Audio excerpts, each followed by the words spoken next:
ঠিক আছে মামু বিয়া করবো মামু বিয়া করবো ভালো চাকরি ভালো বন্ধুরা মামু মামু ওই মামু আছে না বিয়া করবো তাও এত রাতে ঘুমাসিনি মানে ট্রেনে করেছো এরকম কোনো ব্যাপার নয় ওকে আমি তো তোমার সাথে মেসেজ করেছিলাম ক্যাজুয়াল মেসেজ করেছো আসল কথাটা কি আমাদের বন্ধুত্ব 2 বছরের হ্যালো চিতে and I think you are perfect সুমা আমি শুনুনিয়া এই সিদ্ধান্তটা নিয়েছি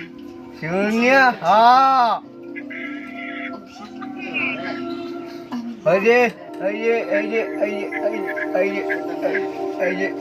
এই যে সুমন আনন্দ পাওয়া উচিত আমি সরি স্যার আমার মনে তোমার জন্য কোনো ফিলিংস নেই আর আমি বলতে পারি আইতুস না হয়তো আরো কিছুদিন না, একসাথে নিয়ে থাকলে না। পরে আমরা একে অপরের সাথে না connect হতে ভাই তোমাকে ছোট করতে বা তোমাকে কষ্ট দেওয়ার জন্য এ, এই কথাগুলো ওই যে খুদাই ভাই সেই ব্যাপারে তোমার সময়কে নষ্ট করবো যেটা সম্ভব না। খুদাই ভাই সাধারণত এই কথাটা জমিগুলি খুদাই ভাই তোমার সুমন আমি খোদার ভাই নাকি ভালোবাসার কোনো বিশ্বাস নেই শুক্র ভাই I শুক্র mean, ভাই কলেজে হয়তো তুমি কোনটি ঠিক কোনটি সেটা